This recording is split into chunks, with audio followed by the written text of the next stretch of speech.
इस वीडियो में हम बात करने वाले हैं कंडीशनल्स की। ये टॉपिक एमडी के पॉइंट ऑफ व्यू से बहुत ही ज़्यादा इंपॉर्टेंट है। तो इस वीडियो में हम कंडीशनल्स के रिगार्डिंग ए टू जेड जो भी चीज़ें एमडी के लिहाज से एसेंशियल हैं वो करेंगे, और इन द एंड हम कुछ प्रैक्टिस एमसीक्यू सॉल्व करेंगे ताकि आपको अच्छे से समझ में आ जाए कि इन क्वेश्चंस को कैसे सॉल्व करना है। बस इस वीडियो को देख लीजिए। आई कैन गारंटी यू कि इस टॉपिक से रिलेटेड आपका कोई भी एमसीक्यू स्ट्रॉन्ग नहीं होगा।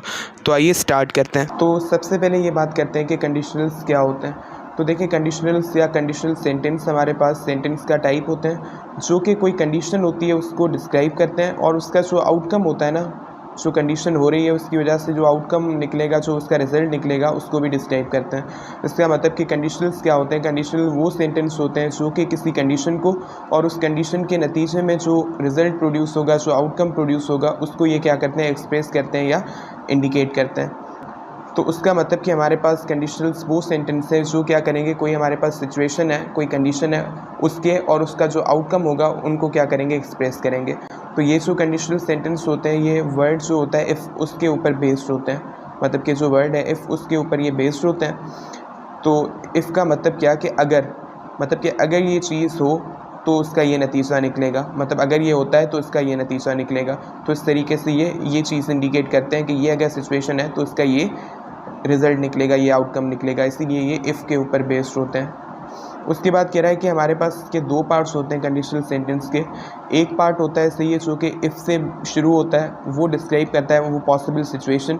हमने ये बात की ना, जो कंडीशनल्स होते हैं वो कोई सिचुएशन होती है वो, और उसका जो आउटकम होता है उसको एक्सप्रेस करते हैं। तो इसका जो दो पार्ट होते हैं, एक जो पार्ट होता है जो कि इफ़ से स्टार्ट होता है, वो क्या करता है एक्चुअली, वो जो पॉसिबल सिचुएशन होती है उसको डिस्क्राइब करता है। जबकि जो दूसरा पार्ट होता है वो जो उसका कॉन्सिक्वेंस हो सकता है ना, उसको डिस्क्राइब करता है। उसके बाद एग्जाम्पल हमें कह रहा है इफ़ यू स्टडी हार्ड। तो ये हमारे पास पहला पार्ट है, इफ़ यू स्टडी हार्ड, कि अगर आप बहुत ज़्यादा सख्त मेहनत करेंगे, you will pass your exams. ये दूसरा पार्ट है कि आप एग्ज़ाम्स पास कर लेंगे। तो देखिए, ये हमारे पास एक सिचुएशन है, ये कंडीशन है कि अगर आप बहुत ज़्यादा स्टडी करेंगे, इफ़ यू स्टडी हार्ड, मतलब कि आप बहुत ज़्यादा स्टडी अगर करेंगे तो उसका आउटकम है वो क्या निकलेगा कि आप एग्ज़ाम पास कर लेंगे। तो ये क्या है, उसका रिज़ल्ट है। मतलब ये वो सिचुएशन है कि अगर आप मेहनत करेंगे, पढ़ेंगे, और ये क्या है, उसका आउटकम है कि ये उसका नतीजा निकल सकता है कि आप पास हो जाएंगे।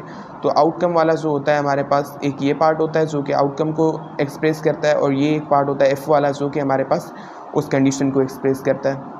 अब यही चीज़ हमारे पास लिखी हुई है कि हमारे पास ये जो कंडीशनल्स होते हैं, ये हमारे पास कोई कंडीशन होती है, उसका जो रिज़ल्ट होता है, उसका आउटकम होता है, उसी को डिस्क्राइब करते हैं। तो इसके अंदर हमारे पास दो पार्ट्स हमने डिस्कस किए थे। तो वो दो पार्ट होते हैं, उनको हम क्या कहते हैं, क्लॉज कहते हैं। मतलब सेंटेंस के पार्ट हैं उनको हम क्लॉज कहते हैं। तो इसके अंदर हमारे पास दो क्लॉज होते हैं। इफ़ वाला जो क्लॉज होता है उसको हम कहते हैं डिपेंडेंट क्लॉज, जो कि हमें बताता है उस कंडीशन के बारे में। और जैसे हमारे पास वो एग्जांपल हमने लिया था इफ़ यू स्टडी हार्ड वाला, उसमें इफ़ यू स्टडी हार्ड जो था वो क्या है, वो हमारे पास वो कंडीशन को बता रहा है कि अगर आप मेहनत करेंगे, मतलब ये हमारे पास कंडीशन है कि अगर ये कंडीशन है तो वो वाला जो इफ़ वाला पार्ट है, अगर वाला पार्ट है कि अगर ये कंडीशन है, तो वो हमारे पास इफ़ क्लॉज है जो कि डिपेंडेंट क्लॉज होता है। दूसरा हमारे पास होता है मेन क्लॉज या इंडिपेंडेंट क्लॉज, जो कि हमें बताता है किसका रिज़ल्ट का, कि उसका नतीजा ये निकल सकता है, अगर ये सिचुएशन है उसका आउटकम ये निकलेगा। अब ये जो ऑर्डर है इनका क्लॉसेस का, उससे मीनिंग चेंज नहीं होती कि पहले आप भले हमने डिस्कस किया ना, दो पार्ट्स हैं। एक हमारे पास जो इफ़ वाला क्लॉज है जिसको हम कहते हैं डिपेंडेंट क्लॉज, जो कि हमें बताता है किसका, सिचुएशन का। और दूसरा हमारे पास मेन क्लॉज या इंडिपेंडेंट क्लॉज है जो कि हमें बताता है किसका, उसके आउटकम का या रिज़ल्ट का। तो अब अगर इनको हम किसी भी ऑर्डर में रख सकते हैं, पहले अगर हम ये रखें डिपेंडेंट क्लॉज, उसके बाद इंडिपेंडेंट क्लॉज रखें, या पहले हम इंडिपेंडेंट क्लॉज रखें उसके बाद वो डिपेंडेंट क्लॉज रखें, तो उससे मीनिंग का कोई फ़र्क नहीं आएगा। ऑर्डर कोई सा भी रख सकते हैं, पहले आप रिज़ल्ट लिखें या पहले आप सिचुएशन लिखें। जैसे if you study hard you will pass the exams, मतलब कि अगर आप स्टडी करेंगे हार्ड तो आप एग्ज़ाम पास कर लेंगे। तो यहाँ पे हमारे पास ये जो इफ़ वाला पार्ट है, कंडीशन वाला पार्ट, ये हमने पहले रखा और रिज़ल्ट वाला पार्ट बाद में रखा। और यहाँ पे you will pass your exams if you study hard, तो आप एग्ज़ाम पास कर लेंगे अगर आप मेहनत से पढ़ेंगे। तो यहाँ पे वो जो पार्ट है रिज़ल्ट वाला, वो हमने पहले रखा, और ये जो हमारे पास डिपेंडेंट क्लॉज है या इफ़ वाला जो क्लॉज है, ये हमने बाद में रखा, जो कि सिचुएशन वाला था। तो ये हमारे पास इस तरीके से कंडीशनल्स के दो पार्ट होते हैं जो कि आपने याद रखने हैं। अब उसके बाद हम बात करते हैं कि कंडीशनल्स के जो टाइप्स होते हैं वो कौन से होते हैं। तो जो हमारे पास कंडीशनल सेंटेंस होते हैं, इनके चार टाइप्स होते हैं बेसिकली। एक होता है ज़ीरो कंडीशनल, दूसरा फर्स्ट कंडीशनल्स, तीसरा सेकंड कंडीशनल्स, और चौथा हमारे पास थर्ड कंडीशनल्स। तो इस तरीके से हमारे पास इसके चार टाइप्स होते हैं।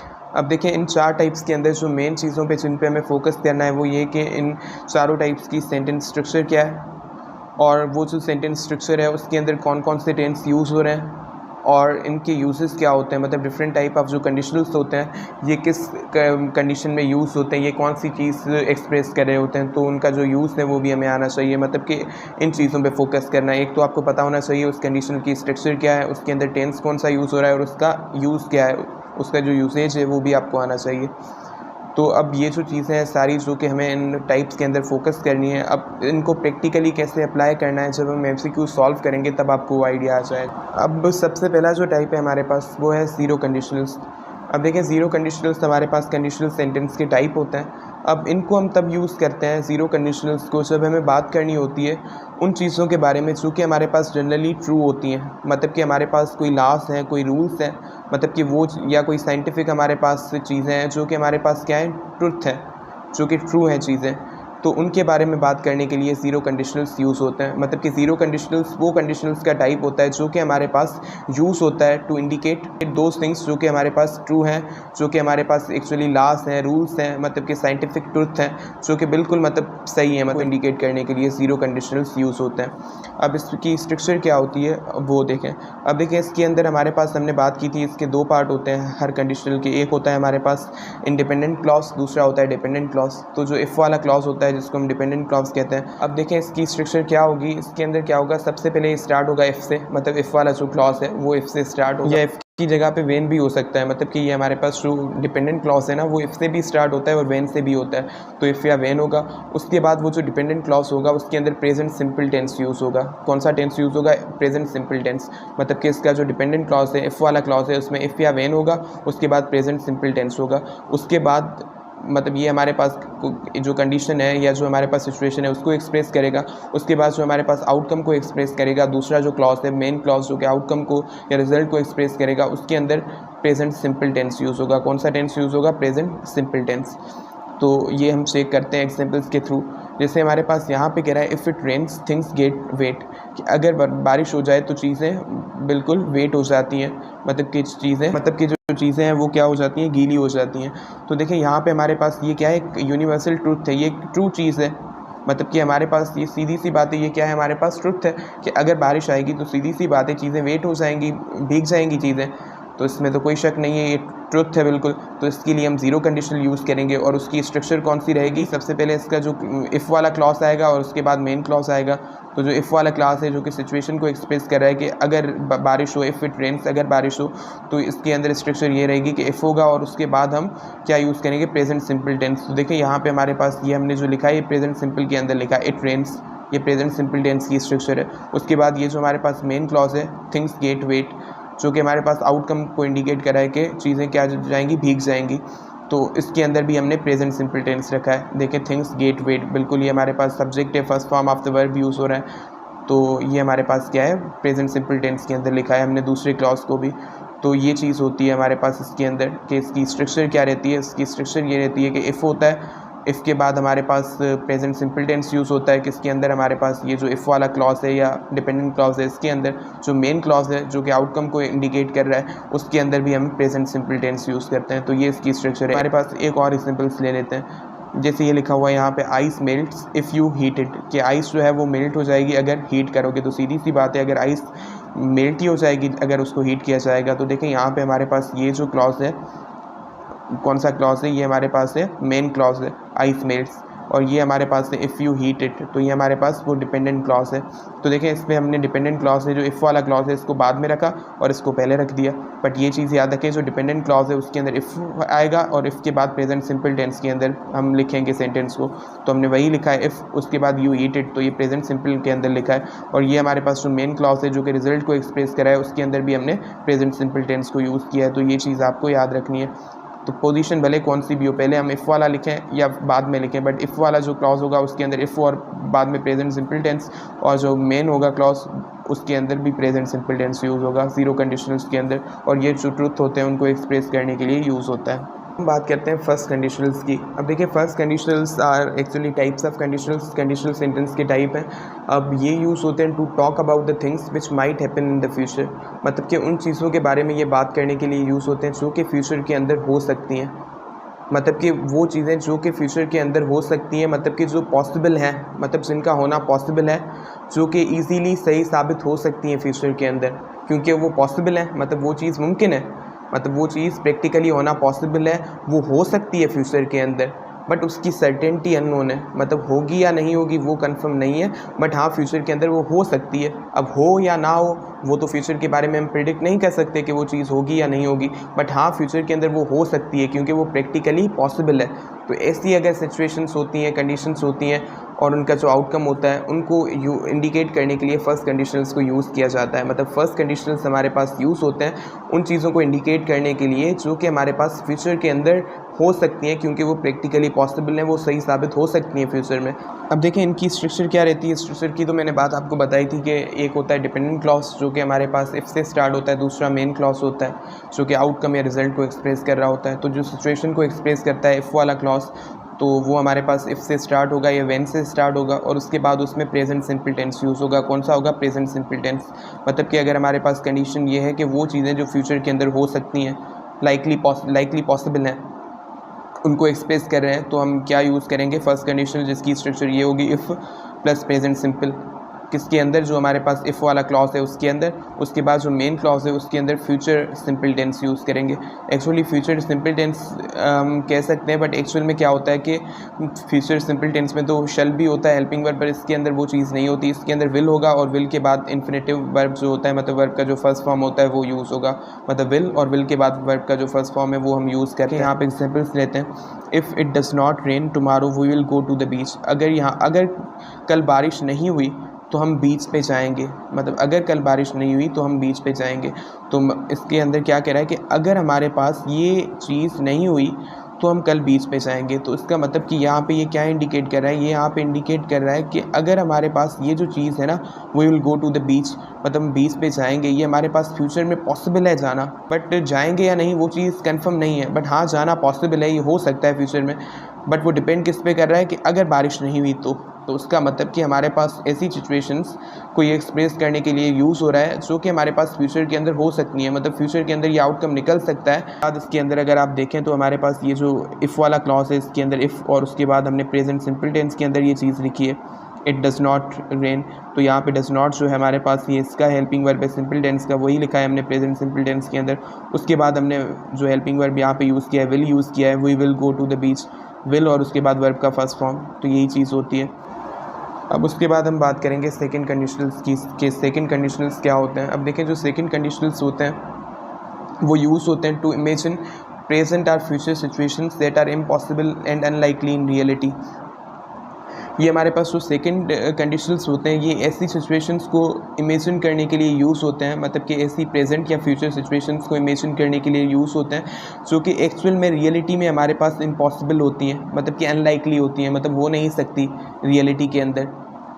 तो ऐसी सिचुएशन को इमेजिन करने के लिए ये यूज़ होते हैं। तो देखें इसका मतलब क्या है। अगर मैं कह रहा हूँ कि अगर आज ऐसा होता तो ये चीज़ हो सकती थी, अगर आज ऐसा होता, या अगर फ्यूचर में ऐसा हो जाए, अगर आज ऐसा होता या अगर फ्यूचर में ऐसा हो जाए, मतलब कि वो चीज़ें हमारे पास एक्चुअल में नहीं हो रही, मतलब एक्चुअल में वो अनलाइकली है, इम्पॉसिबल है। मतलब अगर ऐसा होता, मतलब आज अगर ऐसा होता प्रेजेंट में, या फ्यूचर में अगर ऐसा हो जाए तो ये चीज़ें हमारे पास पॉसिबल नहीं है फ्यूचर में या प्रेजेंट में होना। बट हाँ अगर ऐसा हो जाए तो उसका जो आउटकम वगैरह निकलेगा, तो उसको एक्सप्रेस करने के लिए ये सेकंड कंडीशनल्स यूज़ होते हैं। मतलब कि ऐसी प्रेजेंट या फ्यूचर की सिचुएशंस जो कि हमारे पास एक्चुअल में होना पॉसिबल नहीं है रियलिटी में, बट हाँ अगर ऐसा हो जाए या अगर ऐसा होता तो उसका जो आउटकम है, उस सिचुएशन है, उसको एक्सप्रेस करने के लिए सेकंड कंडीशनल्स यूज़ होते हैं। स्ट्रक्चर ये रहती है कि इफ़ होता है इफ़ वाले क्लॉज में, उसके बाद पास्ट सिंपल टेंस यूज़ होता है। उसके बाद हमारे पास जो मेन क्लॉज होता है उसके अंदर हम वुड को यूज़ करते हैं और उसके साथ इन्फिनेटिव यूज़ करते हैं। कैसे? अब देखते हैं इसको। अब देखिए यहाँ पे हमारे पास लिखा हुआ है if I knew the answer I would tell you. अब ये देखिए यहाँ पे हमारे पास कह रहा है कि अगर मुझे आंसर पता होता तो मैं तुम्हें बता देता, अगर मुझे आंसर पता होता तो मैं तुम्हें बता देता। तो देखिए यहाँ पे हमारे पास ये क्या एक्सप्रेस कर रहा है कि अगर ये चीज़ प्रेजेंट में होती, बट वो चीज़ प्रेजेंट में होना अब इम्पॉसिबल है, मतलब वो अब प्रेजेंट में हो नहीं सकती, बट अगर ऐसा होता, अगर मुझे आंसर पता होता, पता नहीं है एक्चुअल में, तो नहीं पता ना, इसीलिए बोल रहा है अगर पता होता, तो एक्चुअल में पता नहीं है, मतलब कि प्रेजेंट की वो सिचुएशन है जो कि एक्चुअल में पॉसिबल नहीं है। जस्ट हम इमेजिन कर रहे हैं कि अगर ऐसा होता, जो कि एक्चुअल में पॉसिबल नहीं है, जो कि एक्चुअल में एग्जिस्ट नहीं करी प्रेजेंट में सिचुएशन। बट हाँ, अगर ये होती situation then I would tell you, तो मैं तुम्हें बता देता। तो उसका मतलब कि हमारे पास ऐसी सिचुएशन जो कि यहाँ पे प्रेजेंट की सिचुएशन ऐसी है जो कि पॉसिबल नहीं है, जो कि हमारे पास इम्पॉसिबल है अभी, पर अगर ये होती तो उसका ये आउटकम निकल सकता था। तो उसको एक्सप्रेस करने के लिए यूज़ हो रहा है। उसके अंदर हम जो इफ़ के साथ जो ये इफ़ वाला क्लॉज है, इंडिपेंडेंट क्लॉज है, इसके अंदर हम जो यूज़ कर रहे हैं वो हम पास्ट सिंपल टेंस यूज़ कर रहे हैं। देखिए वर्ब का सेकंड फॉर्म यूज़ हुआ है और दूसरा कुछ भी यहाँ पे नहीं है, मतलब कि पास्ट सिंपल है। उसके बाद आई वुड टेल यू, तो दूसरा जो मेन क्लॉज है उसके अंदर हम यूज़ कर रहे हैं सब्जेक्ट के बाद हम जो हेल्पिंग वर्ब यूज़ कर रहे हैं वुड कर रहे हैं, वुड, और उसके बाद हम first form of the verb use कर रहे हैं, वुड और first form of the verb. तो ये सेकेंड कंडीशनल है। अब देखिए यहाँ पे हमारे पास कह रहा है if I one a lot of money I would buy a big house in the country. तो कह रहा है अगर मैंने बहुत ज़्यादा पैसा जीत लिया तो मैं एक बहुत बड़ा घर खरीदूंगा मुल्क के अंदर। तो यहाँ पे देखिए हमारे पास क्या एक्सप्रेस कर रहा है, ये हमारे पास इमेजिन कर रहा है ना, ये हमारे पास सेंटेंस है, ये एक्चुअली इमेजिन कर रहा है फ्यूचर के अंदर अगर मैंने पैसे जीत लिए, मतलब इन फ्यूचर ये एक सिचुएशन क्या कर रहा है, इमेजिन कर रहा है कि अगर इन फ्यूचर मैंने पैसे जीत लिए, जो कि हालांकि क्या है इम्पॉसिबल है, जो कि अनलाइकली है, कैसा तो नहीं हो सकता ना, खुद ब खुद कैसे पैसे जीतेगा। तो ये चीज़ क्या है एक्चुअली इम्पॉसिबल है, फ्यूचर में होना अनलाइकली है, फ्यूचर के अंदर, रियलिटी के अंदर ये अनलाइकली है, रियलिटी के अंदर ये चीज़ नहीं हो सकती। बट हाँ अगर फ्यूचर के अंदर ऐसा हो जाए, जो कि एक्चुअल में नहीं होता, बट अगर हो जाए तो उसका ये आउटकम होगा।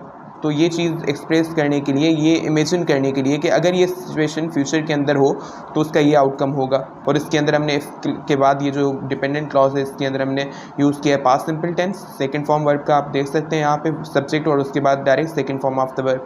और उसके बाद हमने यहाँ पे क्या यूज़ किया है, आई, और उसके बाद वुड यूज़ किया है सब्जेक्ट, उसके बाद वुड यूज़ करके first form of the verb लगाया। तो ये इसकी स्ट्रक्चर होती है। उसके बाद हमारे पास है थर्ड कंडीशनल्स, कि थर्ड कंडीशनल्स क्या होता है। देखिए यहाँ पे हमारे पास ये गलती से सेकंड लिख दिया है, पर यहाँ पे हमारे पास थर्ड लिखा हुआ है कि the third conditional is used to imagine event that was the consequence of something that did not happen in the past. कह रहा है थर्ड कंडीशनल जो होता है ये हमारे पास इमेजिन करने के लिए यूज़ होता है एक ऐसी चीज़ जो कि नतीजा है, किसका नतीजा है, दूसरी ऐसी चीज़ का नतीजा है जो कि एक्चुअल में पास्ट में हुई नहीं। मतलब कि हमारे पास इमेजिन करने के लिए यूज़ होता है ऐसा कॉन्सिक्वेंस, ऐसा नतीजा इमेजिन करने के लिए यूज़ होता है जो कि उस चीज़ का है जो कि एक्चुअल में पास्ट में नहीं हुई। मतलब कि पुराना जो वक्त था, पास्ट था, उसमें जो चीज़ हुई नहीं, उसका जो हमारे पास आउटकम है उसको इमेजिन करने के लिए यूज़ होता है। जैसे हमारे पास यहाँ पे क्या कह रहा है कि ये हमारे पास जो सिचुएशन है जो कि पास्ट में हुई नहीं, पास्ट में मतलब कि वो चीज़ हुई नहीं, पास्ट में वो चीज़ आकर नहीं हुई, तो उसका जो आउटकम है, उसका जो कॉन्सिक्वेंस है, उसको ये हमारे पास इमेजिन करने के लिए यूज़ हो रहा है कि जो पास्ट में चीज़ हुई नहीं, एक्चुअल में पास्ट में वो चीज़ नहीं हुई, अगर वो पास्ट में हो जाती, मतलब उसको इमेजिन कर रहा है कि अगर वो सिचुएशन पास्ट में होती तो उसका ये कॉन्सिक्वेंस हो सकता था।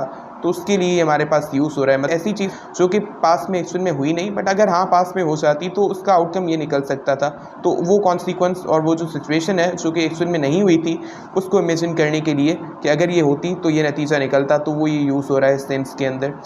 तो इसके लिए हम यूज़ करते हैं इफ़ के बाद हम पास्ट परफेक्ट टेंस यूज़ करते हैं, मतलब कि जो इफ़ वाला क्लॉज होता है उसके अंदर इफ़, और उसके बाद पास्ट परफेक्ट टेंस यूज़ करते हैं। और उसके बाद जो डिपेंडेंट क्लॉज उसके बाद जो इंडिपेंडेंट या मेन क्लॉज होता है उसके अंदर हम यूज़ करते हैं वुड के बाद हैव यूज़ करते हैं, और उसके बाद हम पास्ट पार्टिसिपल मतलब कि थर्ड फॉर्म जो होता है वर्ब का वो यूज़ करते हैं। अगर इसको सिंप्लीफाई करके मैं बताऊँ तो ये हमारे पास एक्चुअल में हमारे पास क्या करता है, ये हमारे पास इंडिकेट करता है, एक्सप्रेस करता है, इमेजिन करता है ऐसी सिचुएशंस को जो कि पास्ट के अंदर हुई नहीं।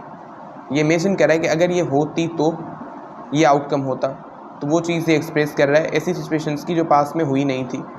और इसकी स्ट्रक्चर ये होती है कि इफ़ वाला जो क्लॉज होता है उसके अंदर इफ़ और पास्ट परफेक्ट टेंस हम यूज़ करते हैं, और उसके बाद हमारे पास जो मेन क्लॉज होता है उसके अंदर वुड, उसके बाद हैव, उसके बाद जो वर्ब का थर्ड फॉर्म है या पास्ट पार्टिसिपल है वो यूज़ किया जाता है। अब कुछ एग्जांपल्स देखते हैं ताकि आपको और ज़्यादा अच्छे से ये चीज़ समझ में आ जाए। देखिए यहाँ पे हमारे पास लिखा हुआ है if I had one the lottery I would have bought a car. मैं लॉटरी जीतता तो मैं कार खरीदता। मगर कह रहा है कि अगर मैं लॉटरी जीतता, मतलब कि अगर पास में ये सिचुएशन होती जो कि एक्चुअल में हुई नहीं, तभी बोल रहा है ना कि अगर ये चीज़ होती, मतलब कि हुई नहीं है, तभी बोल रहा है पास में ये चीज़ हुई नहीं है, तभी बोल रहा है कि अगर ये चीज़ होती, मतलब अगर मैं लॉटरी जीतता तो मैं एक नई कार खरीदता। तो उसका मतलब ये क्या हमारे पास इमेजिन कर रहा है, ये ऐसा आउटकम इमेजिन कर रहा है, ऐसा हमारे पास ये रिजल्ट एक्चुअली इमेजिन कर रहा है उस चीज़ का जो कि एक्चुअल में पास में हुई नहीं थी, कि अगर वो चीज़ हो जाती तो ये उसका आउटकम निकलता। तो ये चीज़ इमेजिन कर रहा है।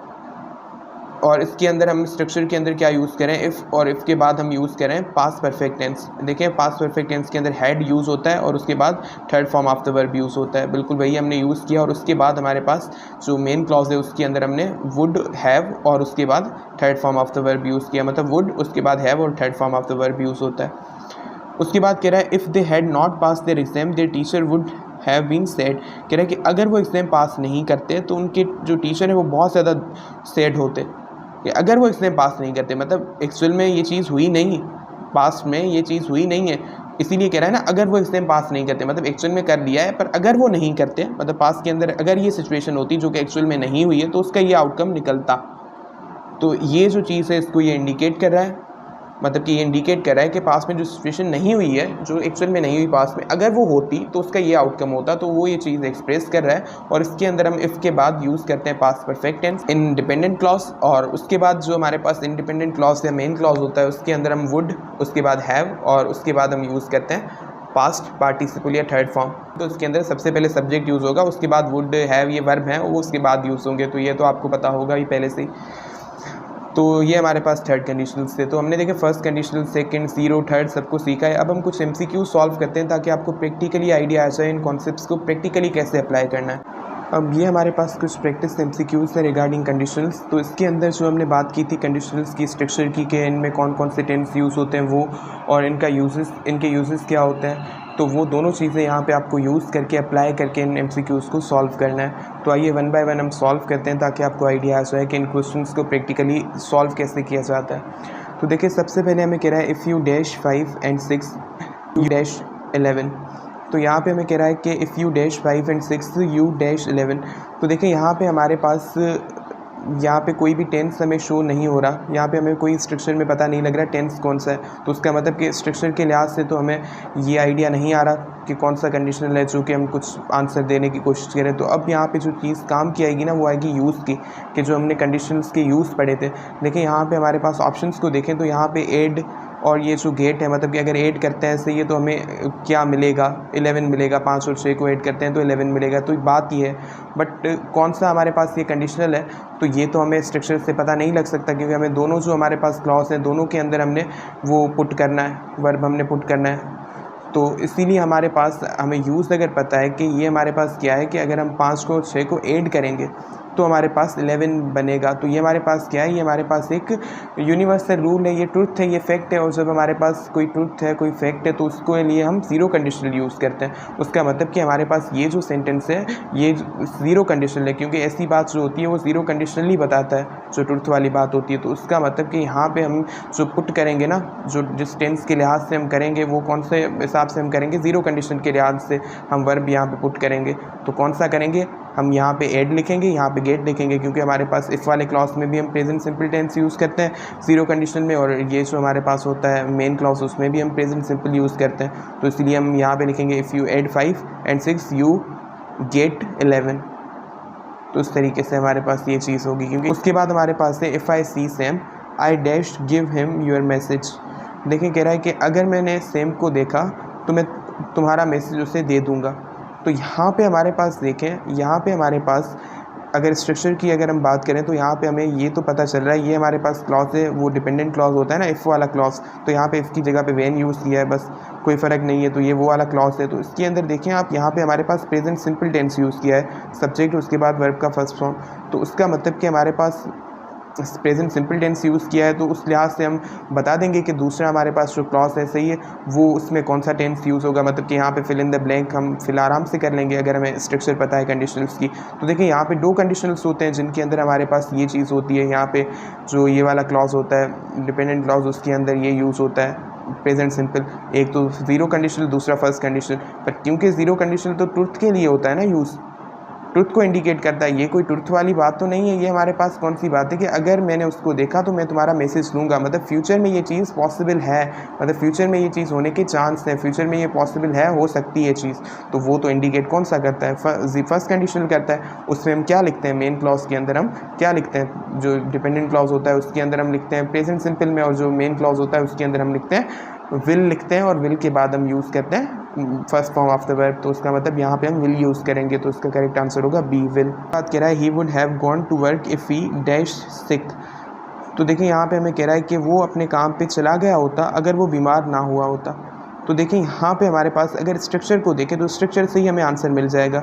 देखिए यहाँ पे हमें कह रहा है वुड हैव गॉन, तो यहाँ पे हमारे पास ये मेन क्लॉज है और ये हमारे पास इफ़ वाला क्लॉज है। तो मेन क्लॉज के अंदर आप देखें वुड है, वुड के बाद हैव है और third form of the verb use किया है पास्ट पार्टिसिपल।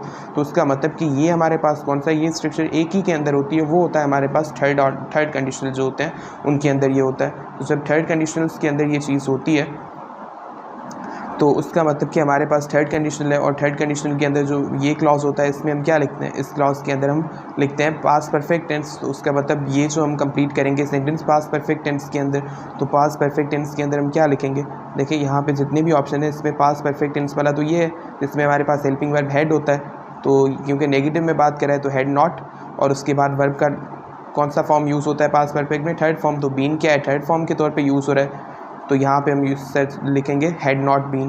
तो इसका मतलब यहाँ पे ए ऑप्शन करेक्ट है।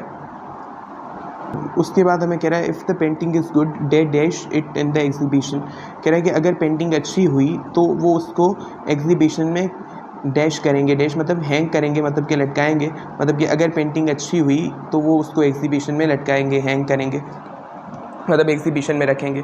तो देखें अगर पेंटिंग अच्छी हुई, तो देखें इसका यूज़ ही क्या है, अगर पेंटिंग अच्छी हुई, मतलब कि अगर फ्यूचर के अंदर ये चीज़ हुई तो ये उसका आउटकम होगा फ्यूचर के अंदर। तो ये यूज़ से ही आपको पता चल गया, मीनिंग से ही आपको पता चल गया कि ये हमारे पास कौन सा है, फ्यूचर में जो चीज़ लाइकली पॉसिबल है, हो सकती है फ्यूचर के अंदर। तो उसके लिए तो हम क्या यूज़ करते हैं, फर्स्ट कंडीशनल्स यूज़ करते हैं। तो उसका मतलब ये हमारे पास फर्स्ट कंडीशनल सेंटेंस है, और उसके अंदर हमें पता है कि इफ़ वाला जो क्लॉज होता है सही है वो हमारे पास किस में होता है, प्रेजेंट सिंपल के अंदर। स्ट्रक्चर को देखें तो भी प्रेजेंट सिंपल है हमारे पास यहाँ पे, और यूज़ को हमने देखा तो हमें पता चल गया कि एक तो स्ट्रक्चर से पता चला प्रेजेंट सिंपल है, यूज़ से पता चला कि प्रेजेंट सिंपल तो है बट उसमें दो चांस होते हैं, ज़ीरो कंडीशनल और वो वाला फर्स्ट कंडीशनल। पर यूज़ को जब हमने देखा तो पता चल गया कि यूज़ के लिहाज से हमारे पास फर्स्ट कंडीशनल है। तो यहाँ पे फ्यूचर वाला हम फ्यूचर सिंपल वाला फॉर्म यूज़ करते हैं, मतलब कि दे के बाद हम यूज़ करेंगे विल।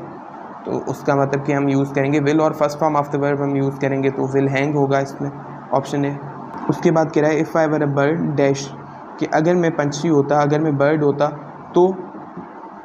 तो इसका यहाँ पे क्या होगा। तो देखिए हमारे पास यहाँ पे ये जो इफ़ वाला क्लॉज है इसको अगर आप गौर से देखें तो यहाँ पे हमारे पास पास्ट सिंपल टेंस को यूज़ किया गया है। इफ़ के बाद आई के बाद हमारे पास ये सब्जेक्ट है, सब्जेक्ट के बाद देखें यहाँ पे हमारे पास वर है।